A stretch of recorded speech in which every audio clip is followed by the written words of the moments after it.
Entonces, lo que nos propone Thompson para pensar la privacidad en nuestro contexto y para pensarla justamente atravesada por la importancia de los medios de comunicación y por el desarrollo de las nuevas tecnologías, él lo que propone es pensar a la privacidad como la capacidad de controlar las revelaciones sobre uno mismo y de controlar cómo y hasta qué punto éstas puedan comunicarse a los demás.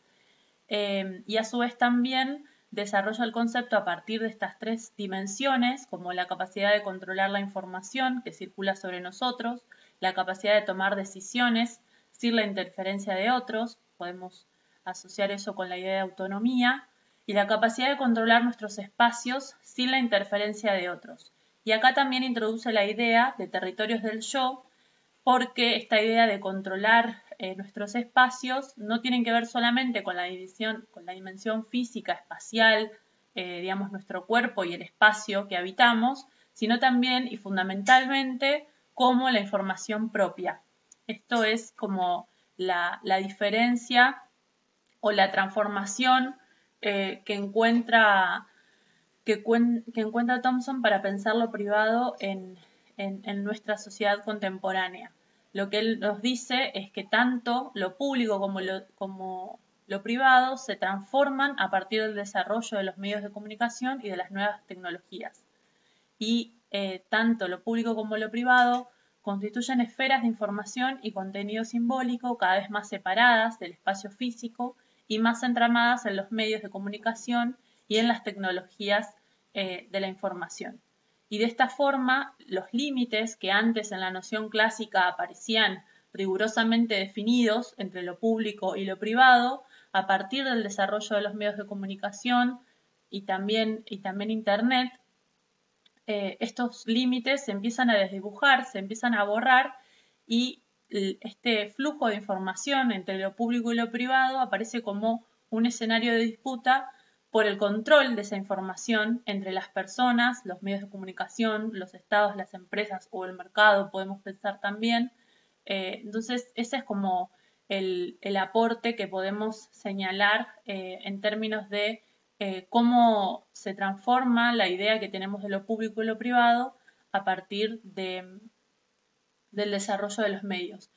Hay como dos observaciones que está bueno señalar. En primer lugar, Thompson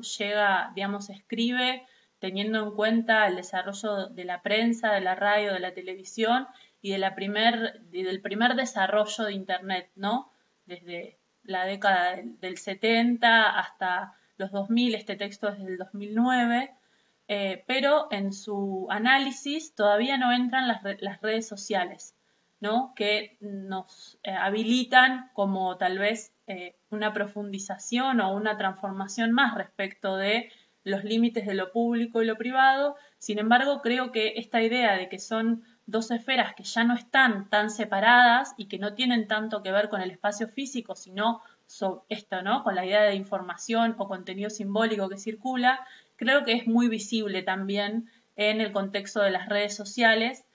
Así que me parece que si bien el autor no llega a tener en cuenta ese desarrollo o esa transformación de Internet o el crecimiento de las redes sociales y su conformación como plataformas masivas, sí es aplicable lo que dice, ¿no?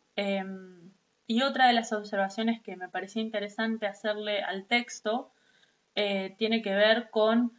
la diferencia o la desigualdad, mejor dicho, en la que tanto hombres como mujeres nos hemos apropiado de forma justamente desigual del espacio público. Cuando Hannah Arendt o Habermas hablan de la diferencia entre lo público y lo privado, y que mencionan, sí, que son dos esferas que tienen como una jerarquía, ¿no? En la que lo privado está supeditado a lo público o lo que ocurre en el debate público tiene mucha mayor relevancia porque justamente donde se debaten y se discuten y se toman decisiones sobre el común de la sociedad, durante siglos las mujeres no tuvimos permitido participar de ese debate. El momento en el que habla Habermas, por ejemplo, del desarrollo de los cafés literarios y de la esfera pública burguesa, en ese momento recién se estaban dando los primeros movimientos de mujeres sufragistas que justamente buscaban poder votar o poder tener el derecho a heredar o a disponer de los bienes. Eran cuestiones que todavía en ese momento ni siquiera estaban, digamos, ellas estaban intentando ponerlas en agenda, pero estábamos muy lejos de conquistar esos derechos. Todavía en ese momento era muy fuerte la idea de que la mujer pertenece naturalmente al espacio privado. Entonces me parece que es una observación que está bueno hacer en el contexto de los debates actuales y de cómo los feminismos vienen criticando justamente esa idea y abogando por que las mujeres ocupemos espacios de igualdad en los espacios públicos, ya sea en el ejercicio de la política, en el sindicalismo, en cualquier tipo de manifestación que tenga que ver con lo público, justamente. O también con la ocupación de espacios de poder directamente, ¿no? Así que me parecía que era una observación interesante para marcar, porque el texto no hace esa observación en ninguno de los tres autores, ni quien escribe, ni los autores a quien Thompson retoma. Así que bueno, espero que el texto les haya servido y que nos compartan sus comentarios y